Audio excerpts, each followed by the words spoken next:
Alright, let's get started by writing our very first shader.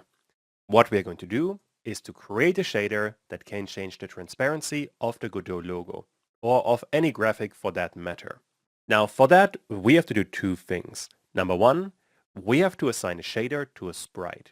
And after that, we have to start using the visual shader nodes. Now changing the transparency of a graphic is very simple to do. Effectively, it's the simplest possible shader that we can write, which I think is a really good start. So let's jump right in. Here we are in Godot, and you can see that we have the default project. Under the file system, there is only the Godot logo. There are no scenes or folders. This is what you get when you create a new project.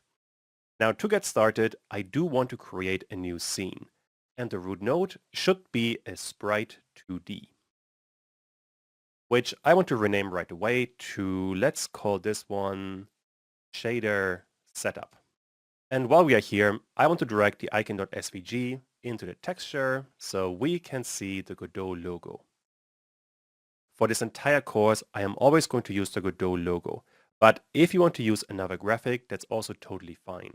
Shaders are really flexible, so the logic we are going to write would also work for an animated sprite or for some kind of layout node, something we are going to have a look at later on.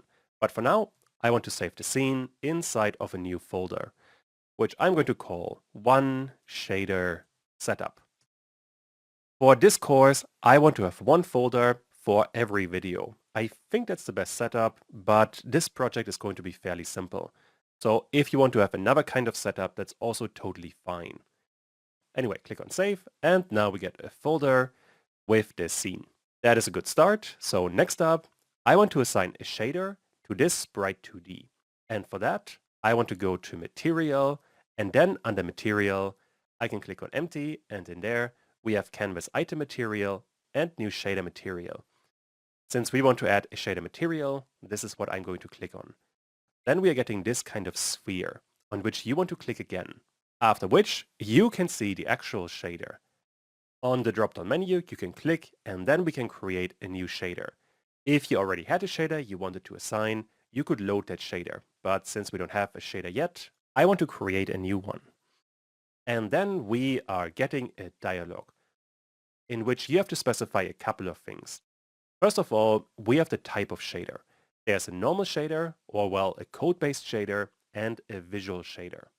For this entire course, we are always going to write visual shaders, so this is what I want to select.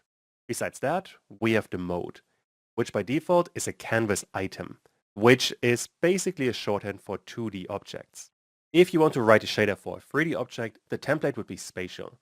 Besides that, we have particles, sky, and fog, and I think those are fairly self-explanatory. Now in our case, we always want to create a canvas item.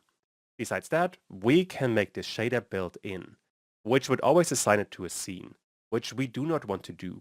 I want to create the shader as a separate file. And by default, Godot is giving it the name of the node it's assigned to, which in our case is totally fine, so I'm going to leave it as it is. Once we have all of that, I want to click on Create, and then nothing happens.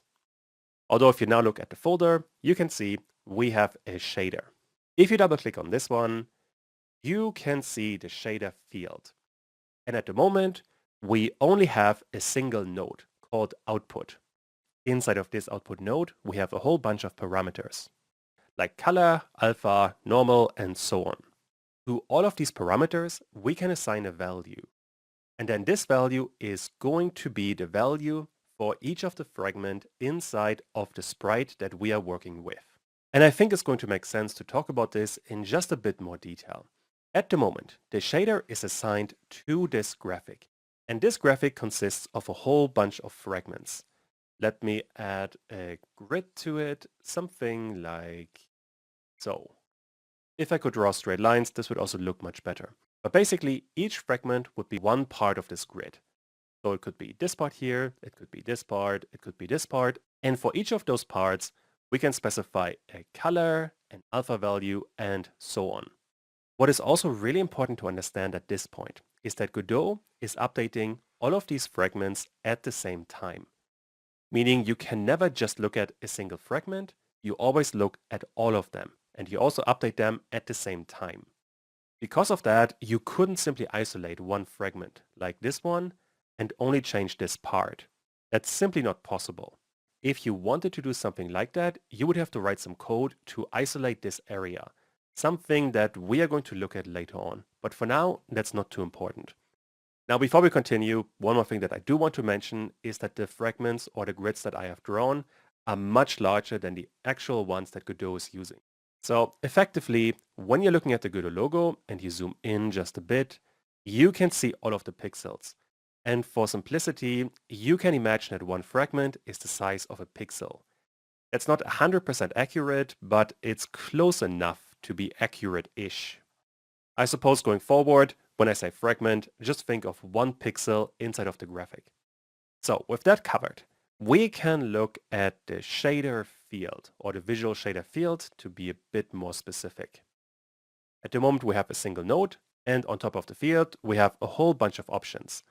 Most of them aren't too important. You have a couple of zoom buttons, you can toggle the background dots, you can enable or disable snapping, and you can enable or disable the minimap. All of these are fairly minor. The two options that do matter a lot though are in the top left. There we have Add Node and Fragment, which is a drop-down menu. If you click on it, you can see Fragment, Vertex, and Light. The Fragment shader is for the color and the transparency of a pixel, amongst a few other more minor things, while a Vertex shader is about the position of a pixel, which for now is a bit more advanced, so I'm going to focus on the Fragment shader. I suppose finally we also have a Light shader, but this one gets even more advanced, so we're not going to cover this one at all for this course. And inside of each shader, you can work with a whole bunch of nodes, which means if you click on Add Node, you're getting this dialog, which you would also get if you simply right-click on the field, and then you can select another node that you want to add. This can happen either via the drop-down menu, which does work, but is usually not what you use, because the much more efficient option is to use the search field. For example, in there, at the moment, I want to add a float constant. If you type this one in, you can see in a drop-down menu the nodes that are available. You can get the name along with the data type. So this is what I want to add. And with that, we are getting a second node. Now on this node, we can specify a single value, which is going to be a floating point value. By default, it's 0, but it could also be 0.5. Besides that, you get an eye to get a preview of the value, which for this kind of node doesn't make too much sense. Although, if you set it to a 1, you're getting a pure white color, and 0 is going to be a pure black color. You're going to see in a second what these values do. What is much more important is that you can use this value, which you can see via this little gray dot. Effectively for any node, you can have dots on the left side and on the right side. If a dot is on the left side, that means a node has an input. For example, for the output node, we have a whole bunch of inputs. And if a node has some dots on the right side, those means they are output nodes, meaning they are effectively sending out a value. And I suppose I should mention that the node system always works from left to right. And what all of this comes down to is that we can connect these various nodes via the input-output system. For example, I can connect this floating point value to the alpha parameter of the output node. And then the Godot logo disappears, because now we have set every single pixel to an alpha value of 0, meaning it is entirely transparent. But if we change the value inside of float to 0.8, then we have some transparency, but we can still see the logo. Also, what you should pay attention to, and let me zoom in for that just a bit. If you look at this corner, you can see that now we can see all of the pixels, whereas in the original, without the shader, we have rounded corners. That is because now, for every single pixel, we have the same alpha value, whereas in the original, we had some pixels with an alpha value of 0, so those were invisible. But now, because of the shader, those get the same alpha value as all of the other pixels, which effectively means that we can see all of the pixels. And that would be an incredibly simple shader. Obviously, this doesn't do very much at this point, but if you could follow along so far, you should have a reasonable start. Now to continue, we have to talk about the various data types that we can work with. But that is a larger topic, so I'm going to put this in the next video. I'll see you there. Now that we have a basic shader in place, we can talk about the next important topic, and that is shaders and data types. Shaders can work with a lot of different data types. You basically get the same that you see in any other programming language, like integers, floats, and various kinds of vectors, like vector 2, 3, and 4s. You would also get Boolean values along with a few others. The one exception is that inside of shaders, we do not have strings because, well, we don't need them. Inside of this system, visual shaders represent a data type via a color. For example, integers and floating point values are gray. This is what we have already seen. Besides that, we have a vector 2 which is purple, a vector 3 which is dark blue, and a vector 4 that is gold. Those are the most important values. Keep in mind there are more, but at the moment that's not too important. What is much more important instead is converting data types, because very often you will come to the situation where you have to convert a float to a vector, for example. And shaders are very accommodating for all of that. For example, if you assign a floating point value to a vector 3, then all 3 values of that vector will get the floating point value. And the other way around, if you assign a vector 3 to a floating point value, then Godot is only going to pick the first value. That way, inside of the visual nodes, you can very easily switch between different data types, something that will take you some time to get used to. But once you have a bit of an intuition for it, it becomes really straightforward. So with all of that, I suppose, let's work inside of Godot. Here we are once again, and we have nothing opened, although inside of the file system, you can see the last project. Once again, I want to create a Sprite2D as the root node and rename it to shader data types. All of this I want to save in a separate folder to and shader data types. Then save the entire thing and assign a texture to the Sprite2D. That gives us the Godot logo once again, and now we want to assign a shader, which we do by going to Material and then click on New Shader Material. In there, I want to create a new shader, which needs to be a visual shader. The mode is canvas item, and the path is going to be the name of the node. That's all good, so create. After we have that, we could either go to the file system and click on the new shader, or inside of the inspector, you can click on this item as well. You would get to the same result. And now, once again, we can see the output node, and what I do want to talk about are the colors of these input circles. The one we have already used is alpha, which has a grayish color, so we know Godot is expecting a floating point value or an integer. The same would apply to the normal map for the depth. But besides that, we have a whole bunch more colors. There's this dark blue purpley color and another shade of purple. Those are very similar, but they are different data types. For the color, we are expecting a vector 3, whereas for the shadow vertex, we are expecting a vector 2, which I can actually demonstrate much better by simply creating a few more nodes. So right-click on the shader field, and we want to create a vector 2 compose node. Click on enter, and now we are getting a node with 2 inputs, where we are expecting floating point values or integers. And then we have an output, for which we have a color that is kind of purple. And then we get a drop-down menu in which we can select a vector 2, 3, or 4. If I change this to a 3, then we are getting 3 inputs and a different color for the output. Finally, if we do the same thing for vector 4, now our output is yellow gold-ish, and we get 4 inputs. So that way you can identify different kinds of data types. And for now, I want to work with a vector 3, because if you look closely, this is the value that Godot is expecting for the color, meaning if we connect the two, then we're getting a black color for the logo. That is because at the moment we're having 0, 0, and 0 for the RGB values. Inside of this node, they are called X, Y, Z, but that doesn't really matter. So what we can do is change the first value to a 1, and then we're getting a red value. Or in other words, we're getting the full amount of red, no amount of green, and no amount of blue. So for example, if you want to have a green color, I want to have 0, 1, and 0, and we're getting green. You can also get a preview, and you would get the same output. So that is working really well.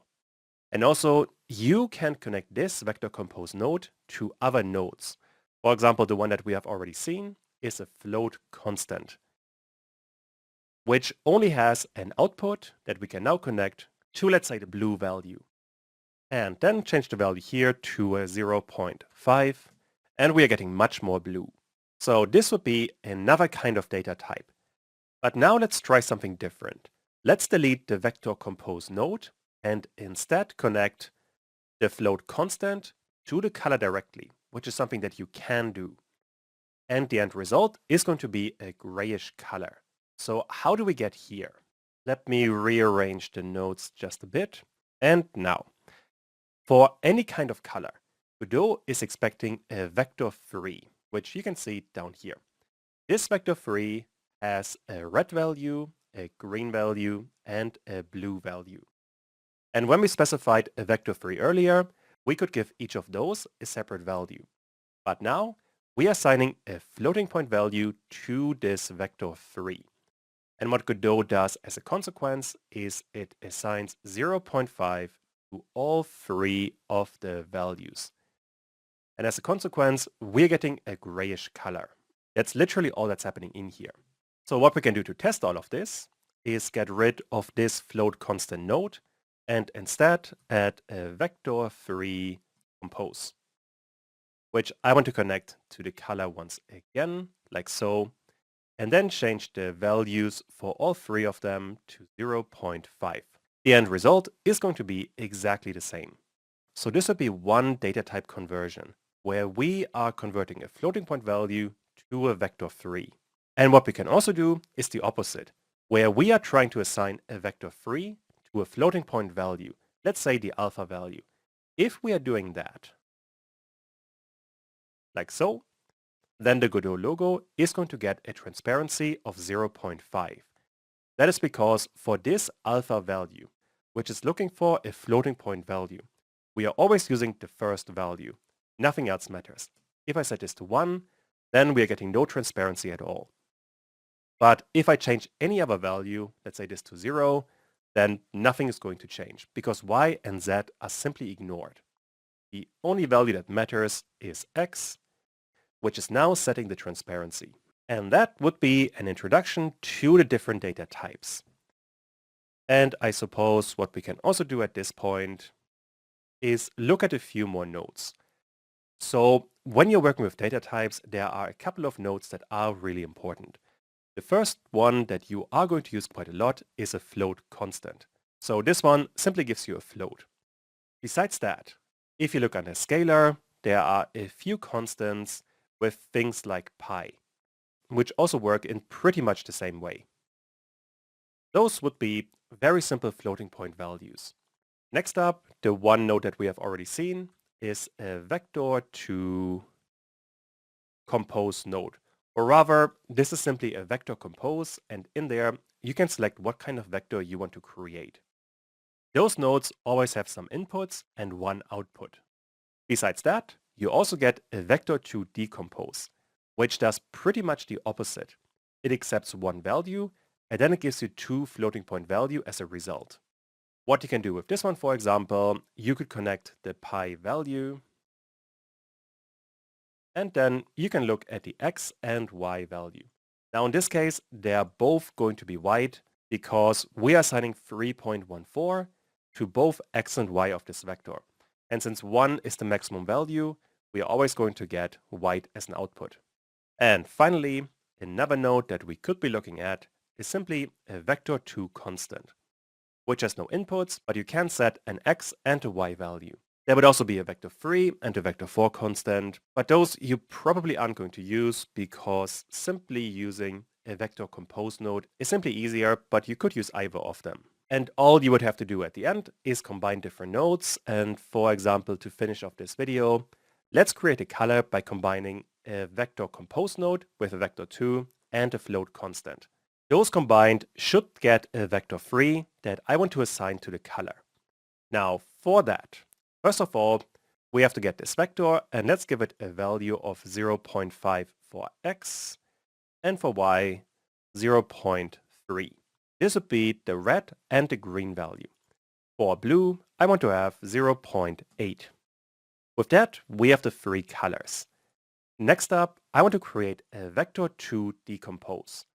That way, I can connect the vector to node, like so, and I get the x and the y value as floating point values. And this I want to rearrange like so, because now we're getting all 3 of the values. Although individually they are a bit hard to see. To get the actual result, I want to create a vector compose node, which is creating a vector 3. And to this vector 3, I want to assign the red, green, and blue color. And now we can see the output, a purpley color. And this should be the actual color of the node. And with that, we get a much more complex setup for our visual shader. With the intro covered, we can start working on our first shader. For this one, I want to create some very basic logic to change the color and the transparency of any kind of texture. Along the way, we're going to cover basic concepts like creating and converting variables in the shading language. Let's jump right in. Here we are in Godot, and you can see that this project is basically entirely empty. Inside of the file system, we only have icon.svg, which means to get started, I want to create a new scene, with the root node being a sprite 2D, which is going to get icon.svg right away as the texture. And then I want to change the name of the node to basic shader. All of this I want to save inside of a new folder, one basic shader. And inside of this folder, I want to save basicshader.tscn. For every single video in this course, I want to have a separate folder. This sprite2D should now get a shader, which we do by going to Material and then click on Empty. I want to create a shader material, then we're getting a sphere, and in the sphere, we can create a new shader. The type of shader should simply be shader. We do not want to create a visual shader. The mode should be canvas item, template can stay as default, and for the path, I want to keep basic shader as the name. That's totally fine. So create, and now if I click on the shader, we can see a few lines of code. Let me expand this. And I guess just to keep things a bit cleaner, I want to remove the void light function because this we don't care about at all. Also, we can get rid of all of the comments and make things look like this. That would be a very, very simple shader that doesn't really do anything, but it's a good way to get started.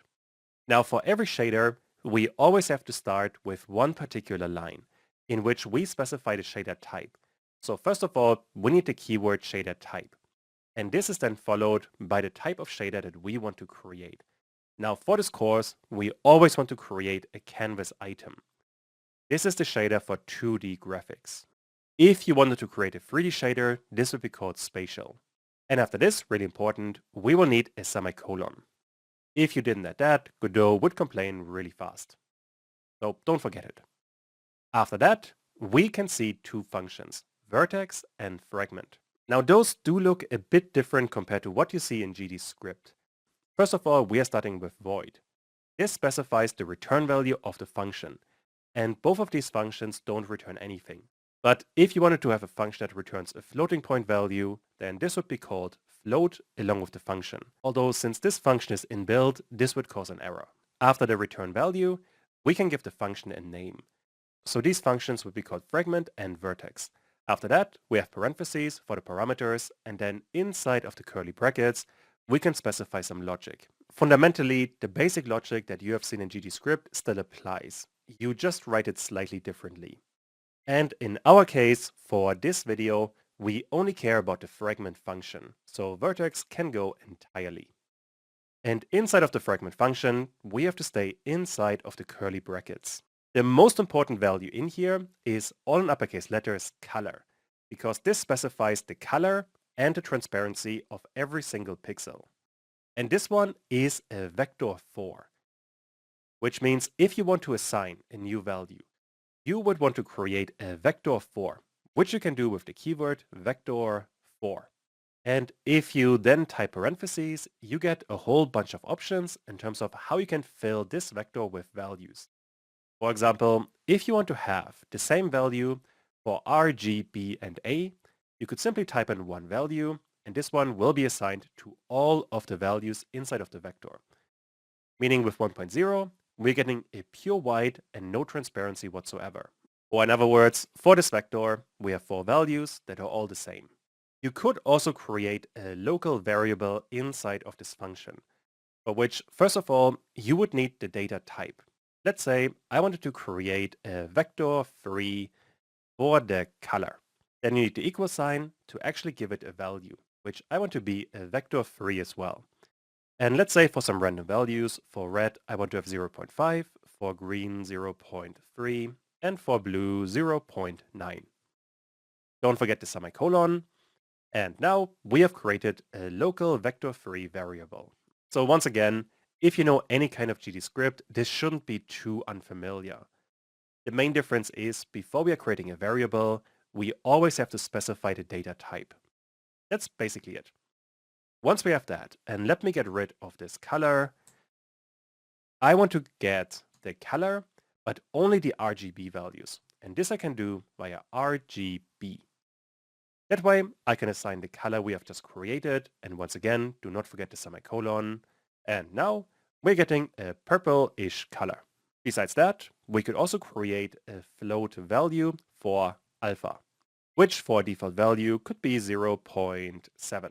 And this value, I want to assign to color.a, which means this is going to get alpha with the semicolon, and then we are getting some transparency. Although this is very hard to see, but if I change this to 0.1 and save the entire thing, it becomes much more difficult to see.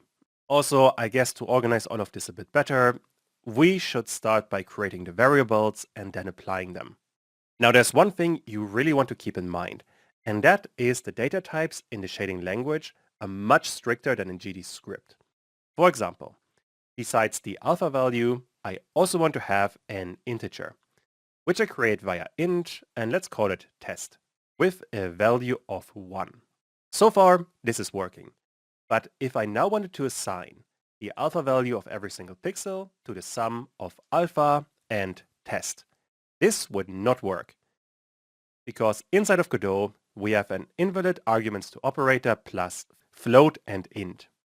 Or in other words, we cannot add an integer to a floating point value. If you really had to do this kind of operation, you would have to use the float operator, which means we want to assign test as an argument to the float function.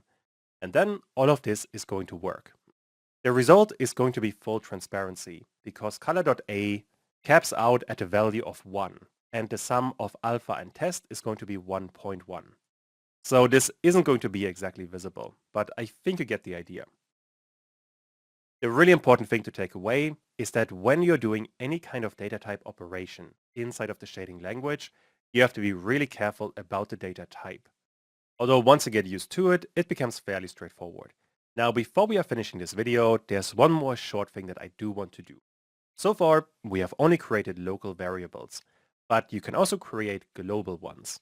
And this you do before anything else. So for example, in there, I could create a vector for custom underscore color, and then give it a value of vector for with a default value of 0.5 for all 4 of the parts of the vector.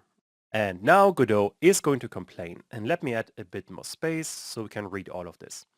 We're getting global non-constant variables are not supported. Godot was expecting a const keyword before we have done anything, which means to make all of this work, we want to use const. That way Godot is happy again, and now we have a constant vector4 with the name custom color and a default value. This we could use, for example, for the color. So color is going to be our custom color. If I now add semicolon, we're getting a different color along with a much lower alpha value. And effectively, we are overwriting what we have done earlier. This is something that you can do, but not something that you see very often. Because what is much more common instead of const is uniform. And simply by changing the word, not much has changed. But if you now look in the inspector, we're getting shader parameters. And in there, we can specify a default value for all 4 parts of the vector. And if I expand all of this just a bit, you can see that we're getting 0.5, exactly what we have specified here. Via uniform, we are essentially exporting the variable, meaning we can access it inside of the inspector, and we could also change it inside of GDScript, something we will cover later on in this course. Although this for color really isn't ideal. What I would rather want is some kind of color wheel. And for that, for this kind of vector, we can give Godot a hint. Let me get rid of the default vector 4. And instead, I want to use a colon. The hint I want to give for this one is source color. After which, you do not want to forget the semicolon. And now, if you look inside of the inspector, for the custom color, we're getting a color wheel that by default is entirely black, which means all of the values besides alpha are 0. To customize them a bit more, we are still able to set a vector 4 for the default value. To keep with the same value as before, let's go with 0.5. If I now save all of this, we can reset the value, and then if you open it, we are getting 50% for every single value. But this we could change. Let me pick a yellowish color with very low transparency, something like this. And then you can see the result right away. For the source color, we could either specify a vector 4 or a vector 3. And I guess for the color, I only want to have a vector 3. And this, further down the line, for the color, we also have to update because now we only want to update color.rgb. Besides that, another thing that you see very often is a uniform float. Let's call this one custom_alpha with a hint range, where we can set a start value, an end value, and a step size. The step size is optional. I usually don't add this part. And after that, we can set a default value with 1.0 for this one. After that, in the inspector, besides the custom color, we're getting custom alpha. And to use this value, for this color A, I want to use the custom alpha value. And that way, via the inspector, I can toggle the transparency really well. And that way, we have covered some really basic concepts inside of the shading language. We have covered global and local variables, along with how to apply them to the actual shader. With the basics out of the way, we can talk about 2 more really important topics, UVs and textures. UVs simply give you the position of a fragment inside of a shader. Effectively, we are getting a grid that looks like this. In the top left, we have the origin point, so this point is 0 and 0. And in the bottom right, we have position 1 and 1. And this is the size of the grid regardless of the size of the texture. The coordinate system we are currently looking at is basically a square, meaning x and y are pretty much the same size. But that doesn't need to be the case. For example, you could have a texture that has this size. The origin point would still be in the top left. This would be position 0 and 0. And the bottom right one down here would still be 1 and 1. As a consequence, you're getting a different scaling for the horizontal and the vertical axis, which most of the time doesn't really cause an issue, but at times it can be confusing. For our purposes though, it doesn't matter at all. Next up, the other topic is textures. And textures are, well, just lots of images, like the Godot logo for example, and shaders can work really well with them. You can either get the texture assigned to the sprite 2D, or any other node for that matter, or you could create a new texture from scratch. This could, for example, be some kind of gradient or a noise texture, really whatever you need. The one limitation is that textures are stored in assembler 2D. And to get the actual color information, you will need to use the UV values, the one I just talked about. And I think the best way to approach all of this is to do it in practice right away. Here we are back in Godot, and I want to create a new scene with a sprite 2D as the root node. For the name, I'm going to go with UV texture. This I want to save right away inside of a new folder to UV texture. And add icon.svg as the texture. With that, we once again have the Godot logo.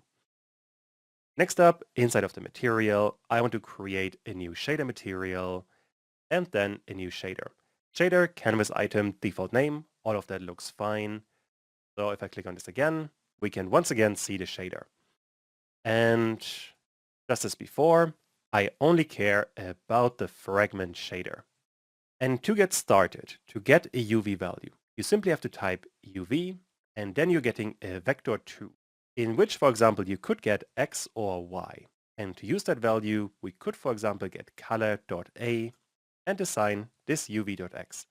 If I now add the semicolon, then you can see that on the left side of the logo, we have no visible pixels, and the further to the right we go, the more visible the pixels become.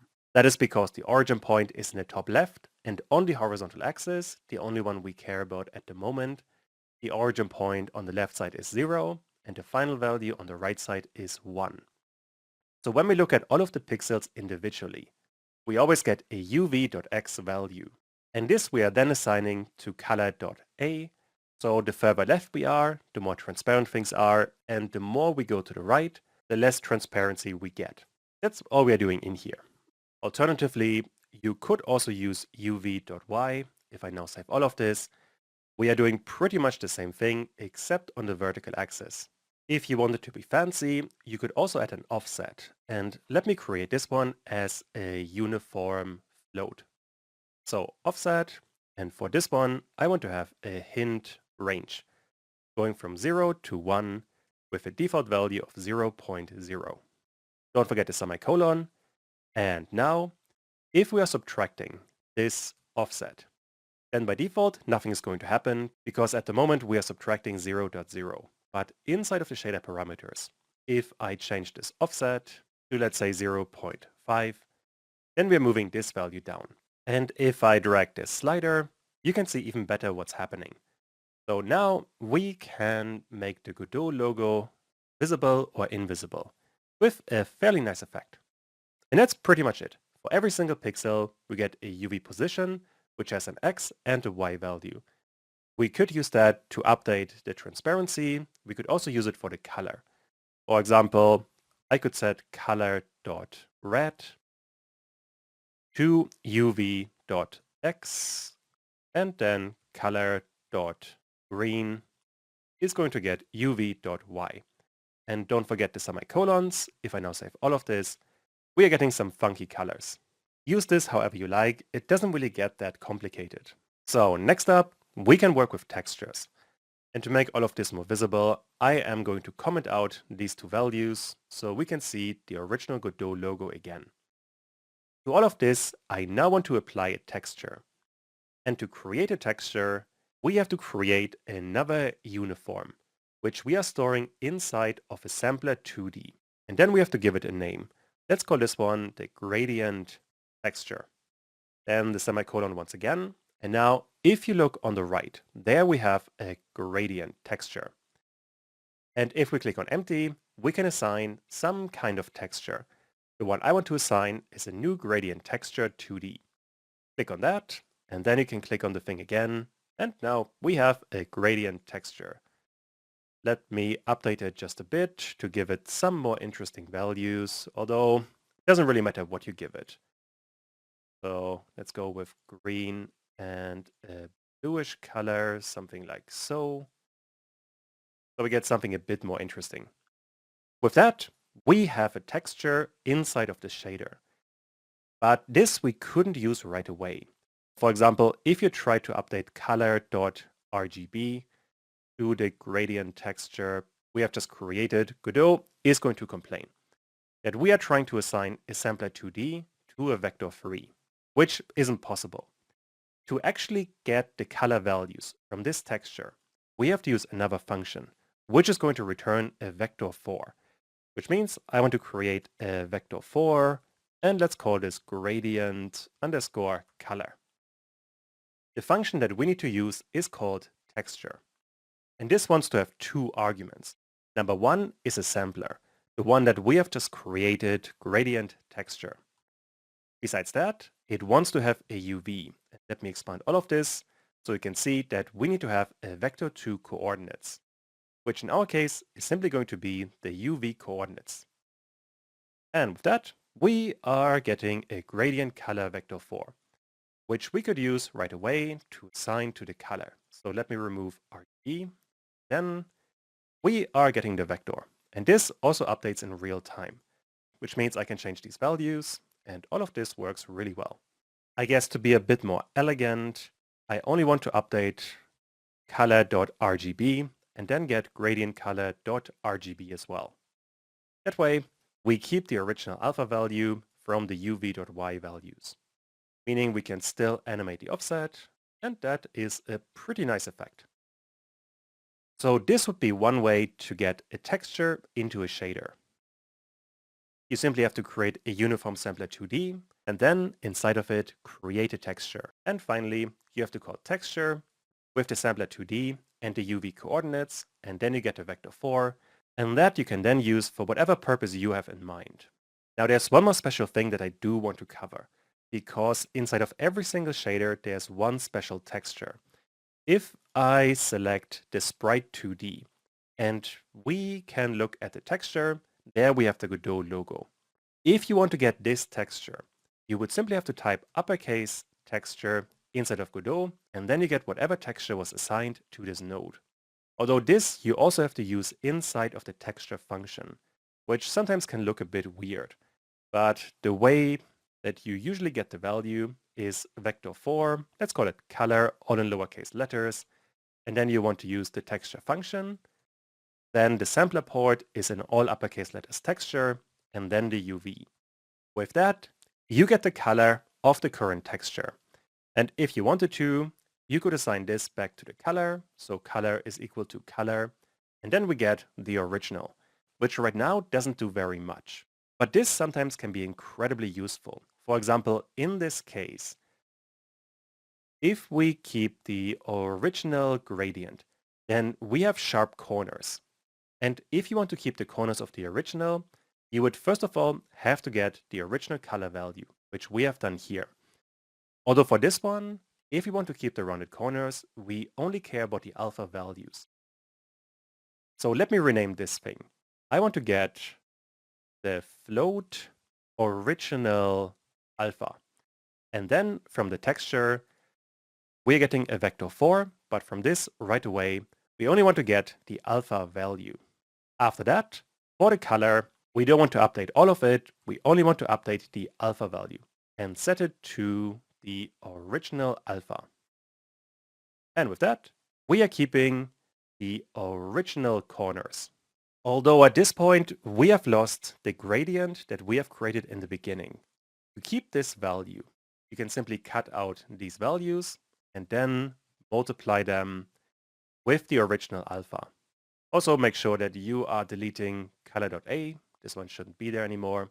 And now we're getting both, where we have rounded corners in the bottom, and at the top, we have the nice gradient effect that also can still be animated. So this is working really well. And I suppose, just to explain, via this value, we are getting the gradient. And then we are multiplying it with the original alpha values. And since in the corner, these values were 0, whatever we are doing inside of this original gradient doesn't matter. Since we are multiplying it with 0, the end value will always become 0, meaning we're getting a rounded corner. Alrighty, so let's get started by creating our first spatial or 3D shader. I want to create a fragment shader. And like in 2D, we still have fragment and vertex shaders, although they both work a bit different now. Inside of a 3D or spatial shader, you don't have a color parameter anymore. Instead, you get a whole bunch of things. Most importantly, you're getting the albedo for the color. Then you also have an alpha value for transparency. And finally, you have metallic, roughness, and specular for reflections. These are the main things that you will need to understand a fragment shader in the 3D space. Let's play around with that. Here we are in Godot, and at the moment I have an entirely empty project. If you look at the file system, we have nothing but the Godot logo. To get started, I want to create a new 3D scene that I want to rename right away and call it basic fragment, and I guess that's fine. The entire thing I also want to save inside of a separate folder, one basic fragment. With that, we have a scene, and next up, I want to create one more node, which will be a mesh instance 3D.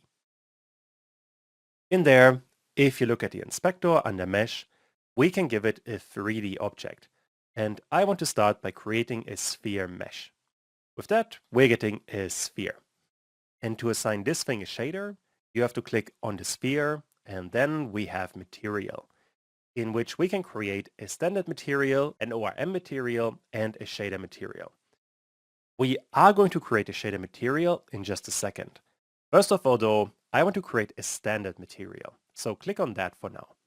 With that, the sphere gets a bit wider. That's expected, and if you click on this material once again, then you're getting a whole bunch of options that you could be working with. The one that you're going to use a lot is called albedo. Effectively, this is the color. At the moment it's a pure white, but this you could change to literally whatever you want. You could also assign a texture, like for example the Godot logo. I could simply drag in there, and then we are getting the Godot logo. Although I guess this isn't exactly what I want to do. Besides albedo, you also have values like metallic and roughness. For example, metallic means how shiny the thing is, which is a bit hard to see, so let me zoom out, and effectively this metallic tells you how reflective this object is. If we lower the roughness, you can also see this much better. If we're setting this to 0, then we have a perfectly reflective sphere. The most important thing that you should take away is that albedo, metallic, and roughness, and inside of metallic we have metallic and specular, those are the main properties you are going to work with. Those effectively determine the color. Besides that, you could also update the transparency, but this one I think is fairly obvious. Now, also, you're getting a whole bunch of extra values. And most of these do get a bit more advanced. So I am going to focus on the basic ones. Now, this would be what you can do with 3D objects. Let's use that for a shader. And what you could already do, under the drop-down arrow for the material, there you have an option to convert the entire thing to a shader material. If you click on that, you are getting a shader. And this one is giving you quite a lot of stuff. Most of this isn't too important. What you should focus on at this point is these parameters. There's albedo, metallic, specular, and roughness, the values I have talked about earlier. Now obviously Godot is doing quite a bit more, but this isn't really that important. For example, what we could be doing is get rid of everything besides shader type spatial. We also don't need the comment, and inside of the fragment shader, we also don't want to have any code. So with that, we're getting a very, very simple fragment shader that doesn't do anything. But in there, we could, for example, get the albedo and then assign it a vector 3 with, let's say, a red color. So 1.0, 0.0, and 0.0. Don't forget the semicolon, and then the sphere is becoming red. If you wanted to create something like metallic, this would be a floating point value. So in there, we could simply set 1.0, and then we're getting a much more metallic object, which is a bit hard to see, but you get the idea. If you want to make everything even more visual, you could create a visual shader. So let me get rid of this shader and instead create a new shader, which is going to be a visual shader. The mode has to be spatial because we are working in the 3D space. And then we're going to need a name, which we can leave as the default one.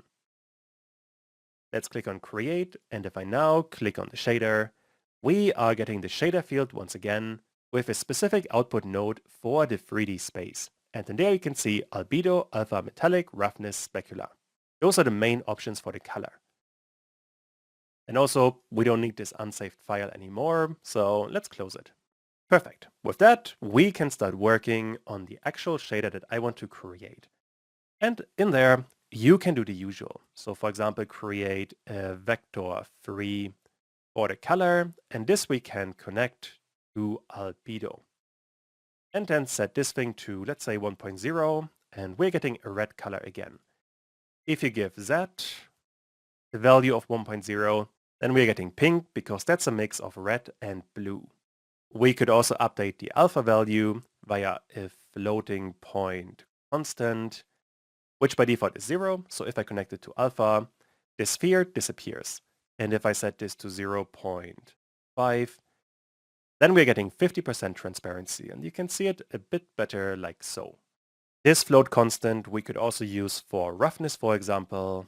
Then the sphere becomes a bit more shiny. If I set this to a 0, then it becomes a lot more shiny. So those would be the really basic options. Besides that, there's also emission, which also wants to have a vector 3. I suppose what we could be doing is create a color parameter, which we can then connect to the emission. If we give it a default value, we can see that this thing is emitting some light. So it's a bit hard to see, but I guess if I zoom out and toggle this value, you can see what's going on. We're getting some kind of emissions around it, so the name fits. If I change the value to something darker, you can also see this a bit better. With that, we have covered the main color parameters inside of the output in a spatial shader. You could also work on all of the other values, but they are going to get quite a bit more advanced. Now, before we finish, there's one more thing that I do want to do. Because inside of a spatial node, you're getting a whole bunch of extra nodes to measure certain things. Most of these you're getting via the input node. In there, you can get a whole bunch of stuff. And especially compared to a 2D shader, this gets significantly more complex. For example, you have a whole bunch of matrices to understand the world space. There's also a node position world, which is giving you the current node position via X, Y, and Z, which you could, for example, use for the alpha values. Let me connect it like this and then clean up the thing just a tad, like so.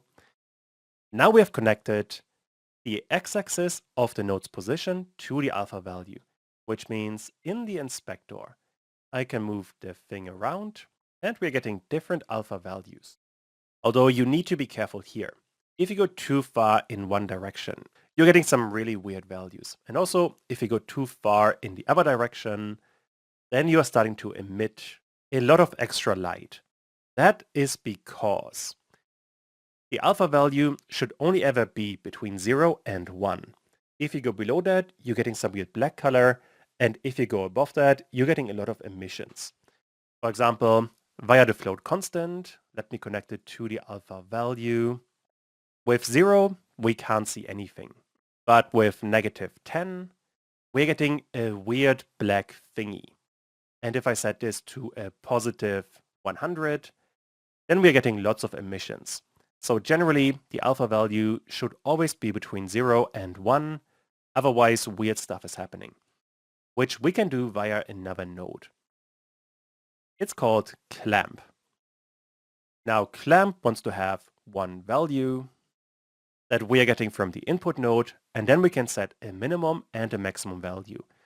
Since 0 and 1 are the default values, this is perfect for us. And this I want to connect to alpha. And now this is almost working. The one issue we have is that roughness is currently at 100. Let's set this to 0. And now this is working much better. This would be a very basic introduction to spatial shaders. And we are going to add quite a bit more. Also, what I haven't talked about yet is that since we are working in the 3D space, we have 3 dimensions to work with, which for a spatial node really isn't that important. But when it comes to vertex shaders, this gets significantly more important. That we're going to talk about in the next part. I'll see you there. Let's talk about vertex positions in a spatial shader. As a reminder, vertexes in 3D means that we are working with positions. But the difference compared to 2D is that we are not working with pixel positions. Basically, in a 2D space, we have a 2D grid, and on this 2D grid, we target every single pixel. If you want to be a bit more accurate, you could say that we are targeting every single fragment. But it's basically the same thing. Now, in a 3D space, first of all, we're getting a third dimension, meaning we have an X, Y, and Z axes. That is the easy part. The slightly more complex bit is that we are now not targeting individual pixels anymore, but instead we are looking at vertices. And to understand that point, let's have a look at Blender again. So here we have an incredibly simple cube. One of the easiest objects that you could be creating.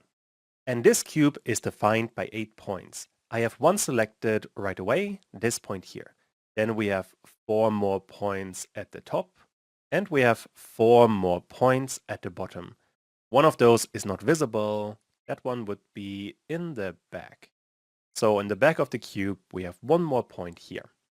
These 8 points are the vertices of the cube, and they define the shape. When we are updating the vertex position in a spatial shader, these are the points we are working with. And I think I can visualize all of this in Godot much better. Here we are, and I want to create another 3D scene with a mesh instance 3D as a child. To this mesh instance, I want to add a plane mesh, which is giving us a very simple graphic. Now on this graphic, if you click on it again, you can set the size and the subdivision level for X and Y. So if I expand all of this, there we can subdivide the width and the depth. This will become very important in just a bit. But first of all, I want to rename all of this to basic vertex and then save it inside of a new folder to basic vertex. Then we can save the entire scene. And now we can create a shader inside of the mesh instance. Or to be a bit more specific, inside of the material. Which means in there, I want to create a new shader material, and then we can create a new shader. For this one, we can either create a normal shader or a visual shader. In the last video, I created a visual shader, but that was mostly to illustrate what you can do. For the rest of this tutorial, I will create code-based shaders.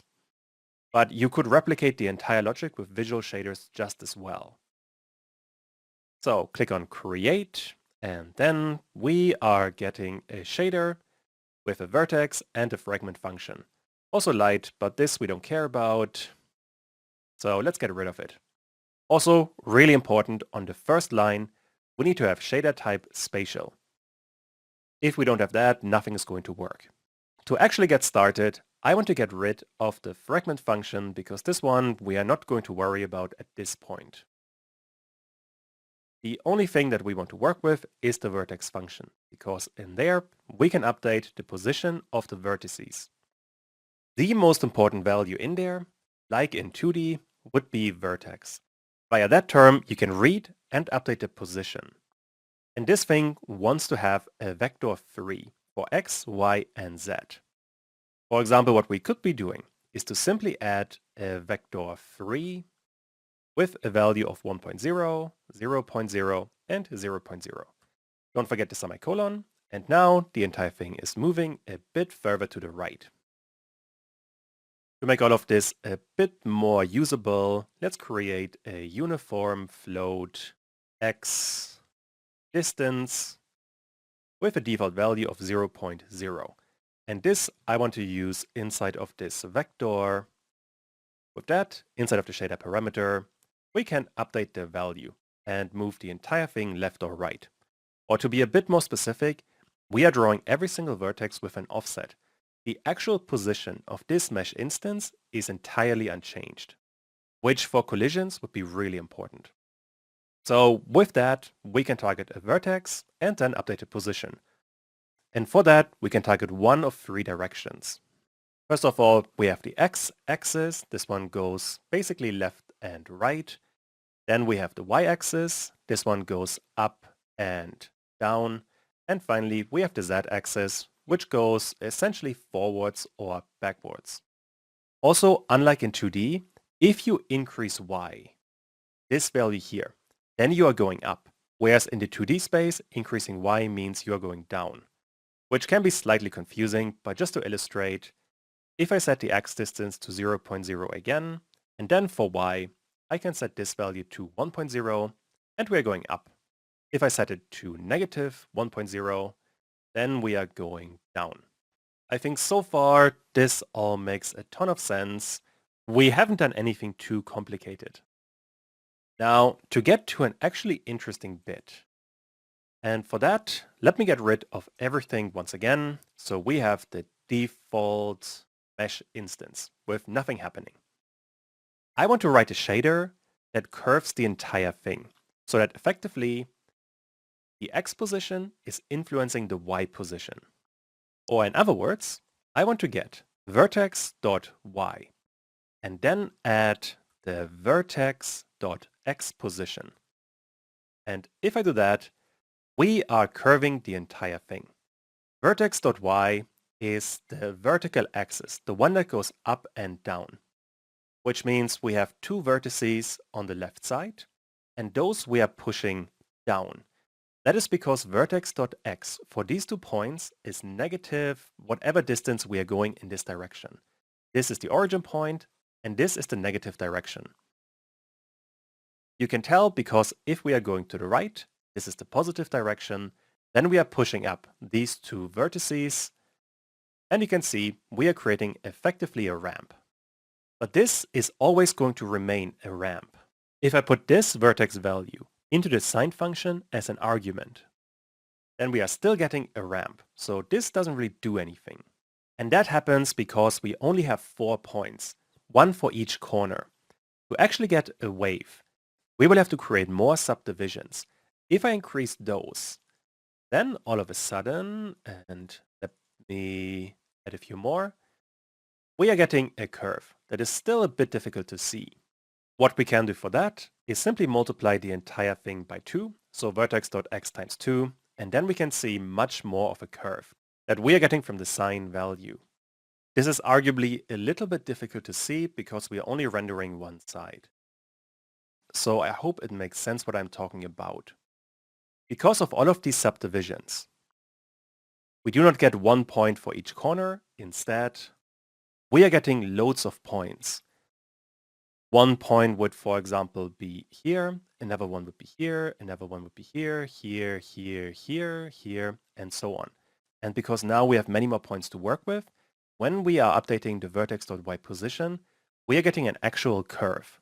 If I zoom in, let's say to this point, you can see all of this quite a bit better. So there we have 1 point, there we have another, there we have another, there we have one more, and so on.